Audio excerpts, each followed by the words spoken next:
ഞാൻ അക്കൃതർ സർദാർ കൃഷ്ണക്കുറുപ്പ്. എന്താ വേണ്ടേ? അക്കരെ നിന്നൊരു മാരൻ എന്ന പടത്തിൽ അതേ രംഗം. ഇൻസ്പെക്ടർ വേഷവും കെട്ടിക്കൊണ്ട് വന്നാൽ പെൺകുട്ടികളെ തട്ടിക്കൊണ്ടു പോകാനായിരിക്കും. തങ്കം എവിടെ ചോദിച്ചത്? തങ്കോ സ്വർണ്ണമൊക്കെ ഇവിടെ ഉണ്ട്. തടി കേടാക്കാൻ പോടേ.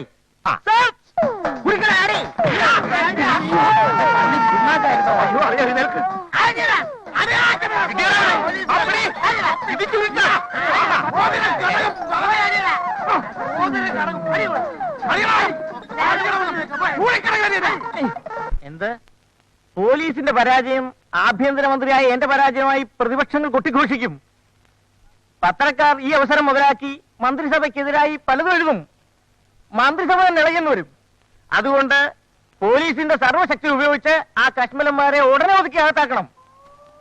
അവിടെ അത്യാവശ്യത്തിന് പോലീസ് ഇല്ലെങ്കിൽ അടുത്തുള്ള സ്റ്റേഷനിൽ നിന്ന് പോലീസുകാരെ വിളിക്കുക. ഇത് മന്ത്രിസഭയെ വരെ ബാധിക്കുന്ന പ്രശ്നമാണ്. Yes sir.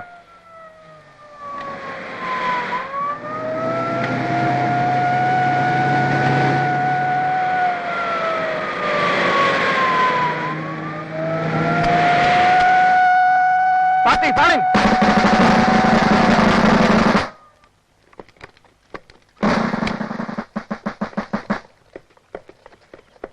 അപ്പോ നേരത്തെ കിട്ടിയ പോരായിരിക്കും അല്ലെ? Party position. ജീവനിൽ കൊതിയുണ്ടെങ്കിൽ നിങ്ങൾ വേഗം കീഴടങ്ങുന്നതാണ് നല്ലത്. ഓമണ്ണ എന്താ യവന്മാരി മൈക്കും തോക്കും ഒക്കെ എവിടെ നിന്ന് ഒപ്പിച്ച്? അത് വേണ്ട ഗുരുക്കളെ. പറയണം സാർ. അവസാനമായി പറയുകയാണ്, മര്യാദയ്ക്ക് കീഴടങ്ങണം. നാണവും മാനവും ഇല്ലാത്ത ഇവന്മാരെ കൂടെ ചേർന്ന് പറഞ്ഞ ജീവിതം പാഴാക്കണ്ട. ഇനിയും അധികം നേരം പറഞ്ഞ് ചലിച്ചാൽ നിന്നെയൊക്കെ അടിച്ചു കൊന്ന് ഉച്ചത്തിൽ കെട്ടി തൂക്കും. ശരി, എന്നാൽ ഒരുങ്ങിക്കൂ. ഇനി എന്താന്ന് ഒരുങ്ങാൻ?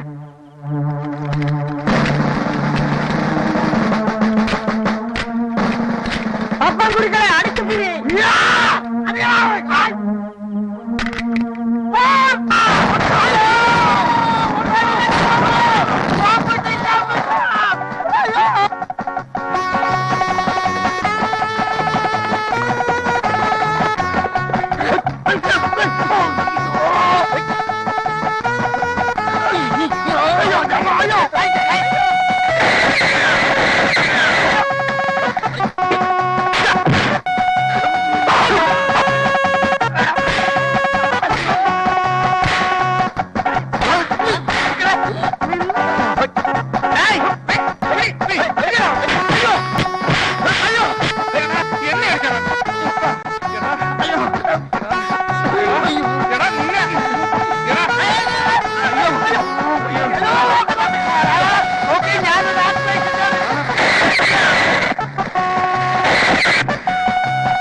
ഇങ്ങോട്ട് മാറിയില്ലേ ഇനി പറയടാ തങ്കം ഇവിടെ അകത്തുണ്ടാവും സാർ.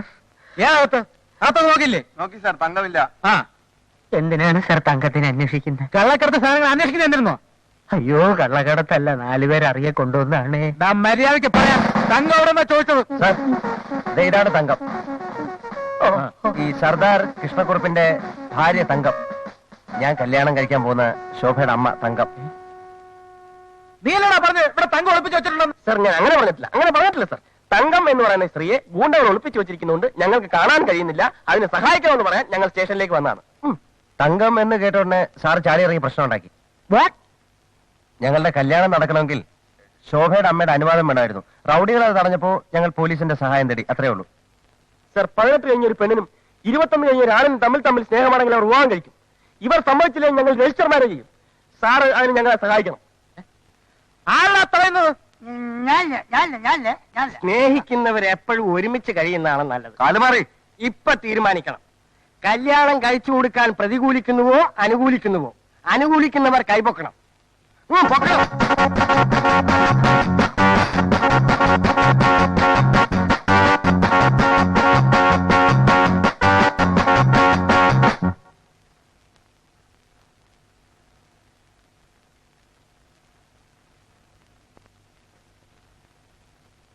നമ്മളായിട്ട് എന്തിനു പൊക്കാതിരിക്കണം? ചുമ്മാ പൊക്കടേ.